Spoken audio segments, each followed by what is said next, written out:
تو ہم اس کو پہلے دن میں نے کنڈیم کیا تھا.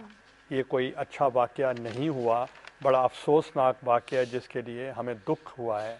مگر جہاں تک ان کے کیس کا تعلق ہے وہ عدالت میں چل رہا ہے, اور جو ڈاکٹر عافیہ کا کیس تھا وہ امریکن عدالت میں چلا تھا. ان کے اپنے قانون تھے, ہمارے اپنے قانون ہیں.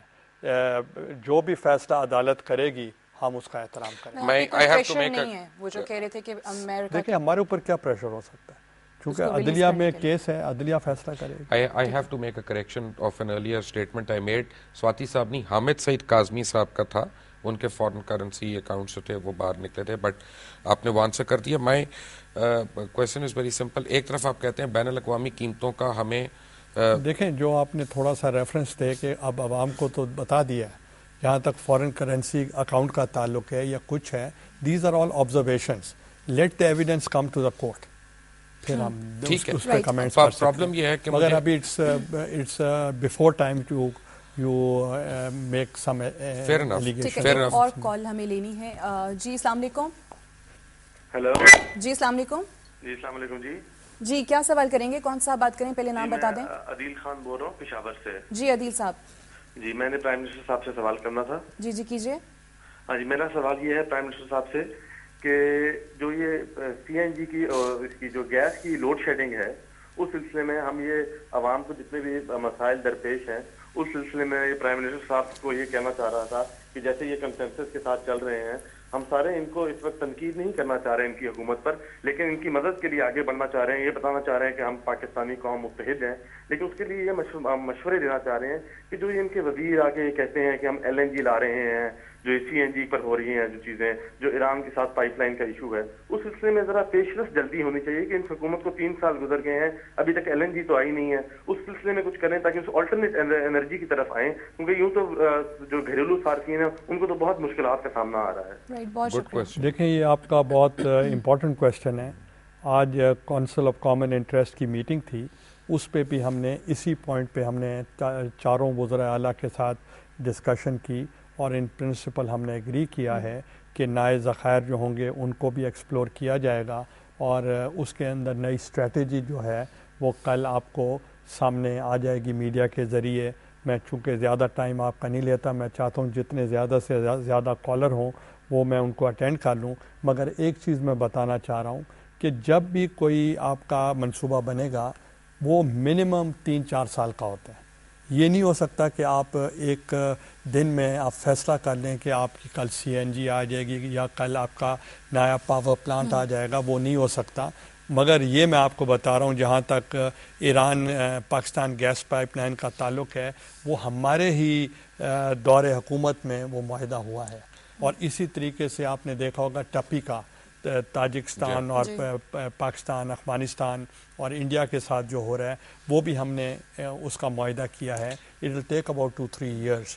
اور اس کے علاوہ ہمارے اور بھی ایکسپلور کر رہے ہیں, ہمارے اپنے بھی جو ہیں ذخائر ہیں جو ابھی نئے آنے والے ہیں, اور اس میں بھی وہ بھی شامل ہو جائیں گے. تو انشاءاللہ we are trying a level best. Prime minister, ایک سیریس ایشو ہے کہ ایک طرف آپ خسارے میں کمی کی بات کرتے ہیں, خرچوں میں کمی کی بات کرتے ہیں, دوسری طرف جو فارغ یا ٹرمینیٹڈ ملازمین ہیں ان کو دوبارہ انہی اسٹیٹ کارپوریشنز میں ری ہائر کرنے کی بات کر رہے ہیں. تو یہ کیسا فائنینشیل ڈسپلن ہے؟ دیکھیں آپ کو ایک چیز میں بتانا چاہ رہا ہوں, پارٹیز جو چلتی ہیں وہ اپنی مینیفیسٹو پہ چلتی ہیں, اپنے منشور پہ چلتی ہیں. اور آپ کو یاد ہوگا کہ جو سرکاری ملازمین تھے جو ملازمتوں پہ تھے ان کو پولیٹیکل وکٹمائزیشن کی وجہ سے ان کو نکالا گیا تھا ملازمتوں سے. اور محترمہ بے نظیر بھٹو صاحبہ نے بھی اس وقت وعدہ کیا تھا کہ جب ہم اقتدار میں آئیں گے تو ان کو بحال کریں گے. تو وہ ہمارا ایک پارٹ آف آر مینیفیسٹو ہے, اور اس پہ تمام دوسری پولیٹیکل جماعتیں بھی ہمیں سپورٹ کر رہی ہیں. اور جب ہم ان پاور آئے تو آپ نے دیکھا کہ ہم نے وہ سرکاری ملازمین جن کو وکٹمائز کیا گیا اور ان کو سرکاری ملازمتوں سے ہٹایا گیا, ہم نے ان کو بحال. میرے سے ایک اسپیشل ریکویسٹ کی گئی ہے کہ آج آپ سے میں کروں گا. ضرور کریں. یو بی ایل کے کافی ہزار ملازمین ہیں, کوئی 2,500-3 ہزار ملازمین ہیں جو ابھی تک آپ کے اس آرڈر کے باوجود ری انسٹیٹ نہیں ہو سکے. وہ کون ہے جو آپ کے آرڈرز کو نہیں امپلیمنٹ کر رہا؟ دیکھیں کچھ بینکس ہیں جو پرائیویٹائز ہو گئے ہیں, کچھ ہیں جن کا تعلق ہمارے ساتھ ہے ابھی تک، مگر میں یہ سمجھتا ہوں کہ اگر پرائیویٹائز بھی ہو گئے ہیں تو جو ہماری کمیٹی بنائی گئی ہے جس پہ لیبر منسٹر اس کو ہیڈ کر رہے ہیں تو انشاءاللہ وہ پرسو کریں گے. ٹھیک، ایک کالر ہیں ہمارے ساتھ. السلام علیکم. جی السلام علیکم. جی کون سا بات کریں؟ میں جی عادل خان بات کر رہا ہوں جلال پور شریف سے جی، ڈسٹرکٹ جیلم. جی کیا سوال کریں گے؟ جی my question to the honourable prime minister is جی کہ مطلب یہ ہمارا آنر ہے، آئی تھنک پوری قوم کی خوش قسمتی ہے کہ غوث پاک کی اولاد میں سے ہیں پرائم منسٹر آف پاکستان جی. تو ان کی گورنمنٹ کے اندر سر، آپ کی ٹینیور کے اندر شرائنز، صوفیزم، اس کو کیوں نہیں پروموٹ کیا جا رہا ہے؟ Why are shrines all across Pakistan being neglected? آپ اس sect of Islam which is the true picture of Islam, اب تو انٹرنیشنلی دنیا بھی مان گئی ہے کہ Sufism is the true face of Islam. تو سر ہماری شرائنز کو، صوفیزم کو کیوں نہیں آپ کی گورنمنٹ پروموٹ کر رہی؟ Why aren't we given the funds? Why aren't you promoting this sect of اسلام؟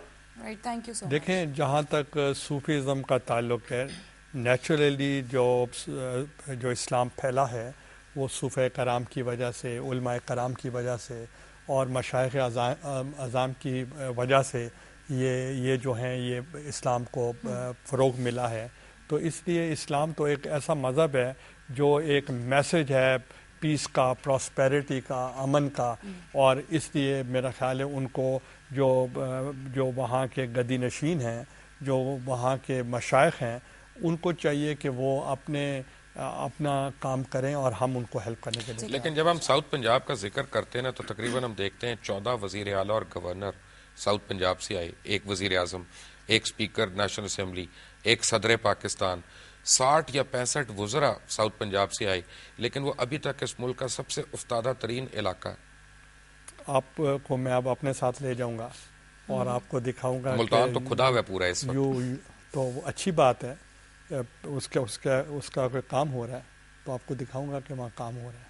اچھا، ساؤتھ پنجاب کے حوالے سے ذکر ہوا ہے تو پچھلے دنوں جو بہت زیادہ صوبے بنانے کے حوالے سے، ہزارہ صوبہ، جنوبی پنجاب صوبے کے حوالے سے بات ہوئی، پھر درمیان میں ہم نے دیکھا کہ تھوڑا سا معاملہ یہ ٹھنڈا ہوا. لیکن ابھی آپ کے اپنے اتحادی جو ہیں ایم کیو ایم قائد ان کے الطاف حسین، انہوں نے بھی یہ مطالبہ کیا ہے کہ نئے صوبے ہونے چاہیے، اور آپ ہی کے اپنی پارٹی کے وفاقی وزیر قانون بابر اعوان نے بھی پچھلے دنوں اسلام آباد کو صوبہ بنانے کے حوالے سے بات کی تھی. تو ایڈمنسٹریٹولی آپ کو کیا لگتا ہے کہ یہ کس حد تک پاسبل ہے، یا اگر ایسا ہوتا ہے تو اس کے کیا اثرات مرتب ہوں گے؟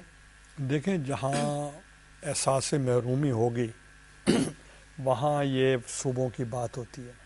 تو سب سے پہلے تو بات ہے کہ احساس محرومی کو وہاں ختم کرنا چاہیے، اور دوسرا یہ ہے کہ it is up to the public representatives. اگر پارلیمنٹ چاہتی ہے یا اسمبلیز کے اراکین چاہتے ہیں، صوبائی اسمبلی کے لوگ چاہتے ہیں، تو پھر تو بنایا جا سکتا ہے. تو میں پرسنلی ان کے خلاف نہیں ہوں، مگر پروسیجر جو ہے آئینی طور پہ اس کے حق میں. پارلیمنٹ کی پاس کی ہوئی آئینی شک زیادہ یعنی سپیریئر ہے یا سپریم کورٹ کی کوئی رولنگ؟ دیکھیں آپ مجھے یہ تو پرووک نہیں کر سکتے کہ میں کہوں کہ پارلیمنٹ سپریم ہے یا جوڈیشری کے جو احکامات ہیں وہ سپیریئر ہیں. میں سمجھتا ہوں کہ آئین میں ہر چیز درج ہے. ہم کبھی ایکسیسز کرتے ہیں.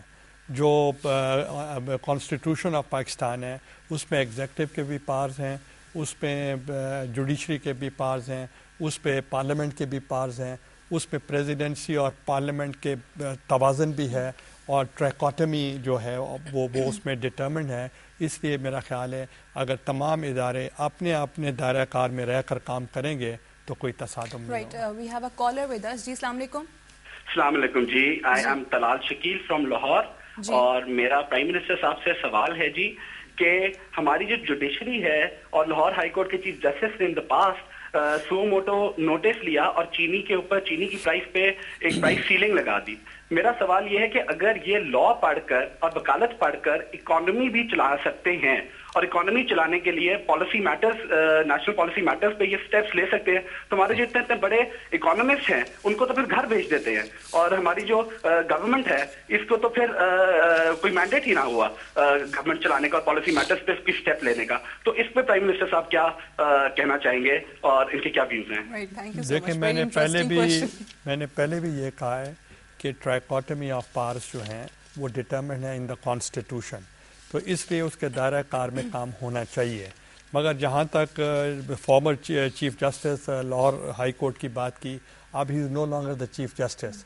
آئی have respect for him, I don't want to comment on it. مگر ایٹ دا سیم ٹائم آپ کو معلوم ہوگا کہ جو ہماری پولیٹیکل پارٹیز ملے ہیں اور ان کے مطالبے پہ ہم نے ایک جوڈیشل کمیشن قائم کر دیا ہے. جو چینی کی بحران آیا تھا یا اس کی پرائسز یا ہورڈنگ وغیرہ کی بات ہوئی تھی، اس پہ جسٹس غالباً رضا صاحب ہیں یا ان کو بنایا گیا ہے، تو وہ پروب کریں گے، ان کا جو ریزلٹس ہوگا وہ سامنے آ جائے گا. پرائم منسٹر، اس میں اتنی مشکل کیا پیش آ رہی ہے؟ 78 شوگر ملے ہیں پورے ملک میں، جن میں اکثریت جو ہے وہ اراکین اسمبلی میں ہی ہے یا ان کے خاندانوں میں سے ہے. 70 لوگوں کو آپ نے اپنے پاس بلا کے ان سے پرائس کنٹرول کرانی ہے، وہ اکراس دا کنٹری ہو جائے گی. آپ کی مجبوری کیا ہے؟ Now the judicial commission has been formed. Let them do the justice. مجھے نا چودھری نثار علی خان نے ایک خود بات بتائی. انہوں نے مجھے کہا کہ، اور یہ 1 مہینہ پہلے کی بات ہے تو اس لیے ہو سکتا ہے کہ اس میں کوئی تبدیلی آ گئی ہو، کہ 4 مہینے پہلے انہوں نے ایوان کو بتایا کہ کون کون سے اداروں میں کرپشن کے ایلیمنٹس موجود ہیں، چاہے وہ پی آئی اے ہو، چاہے وہ اسٹیل ملز ہو، چاہے وہ ریلویز ہو. اور بقول ان کے چودھری نثار صاحب کہ آئی ریسپیکٹ ہم اینڈ آئی ٹرسٹ ہم، کہ ابھی تک کوئی اس سمت میں حکومت کی طرف سے عملی اقدام نہیں ہوا اس کرپشن کو ریڈیکیٹ کرنے کے لیے. دیکھیں، سب سے پہلا تو عملی اقدام یہ ہوا ہے کہ ہم نے چودھری نثار علی ہی کو ہم نے لیڈر آف دا اپوزیشن کے علاوہ chairman of the public accounts committee بنایا ہے. اور جب چیئرمین پبلک اکاؤنٹس کمیٹی بنایا ہے تو اس سے کافی امپرومنٹ آئی ہے اور کئی بلینز روپیز کی ریکوری ہوئی ہے. تو آپ کیسے کہہ سکتے ہیں کہ نہیں ہوا؟ اور یہ بھی میں آپ کو بتا دوں، جب تک گورنمنٹ کی سپورٹ نہ ہو چیئرمین پبلک اکاؤنٹس کمیٹی کو تو ہو ہی نہیں سکتا، پاسبل نہیں کہ وہ ریکوری ہو سکے. تو لہٰذا I have extended my full cooperation to the chairman of the public accounts committee. جہاں تک بڑے بڑے اداروں کا ذکر آپ نے کیا ہے، تو لازمی بات ہے کہ ہم نے کیبنٹ کے ذریعے ہم نے ڈیسیجن لے لیا ہے کہ اس کو ریسٹرکچر کرنا ہے، اور ریسٹرکچر پہ ہم نے کام شروع کر دیا ہے. اور جو ہمارے یہاں مذاکرات ہو رہے ہیں ود ادر پولیٹیکل پارٹیز، ان اداروں کے اوپر بھی ڈسکشن ہو رہی ہے. پرائم منسٹر، میں آپ کو حلفاً ایک بات بتا رہا ہوں کہ میں آپ کو یہاں پہ انٹرپٹ کروں گی کیونکہ مجھے کہا جا رہا ہے بریک کا ایک ٹائم ہو گیا ہمارے پاس، اور I'll see you after this break. Stay with us.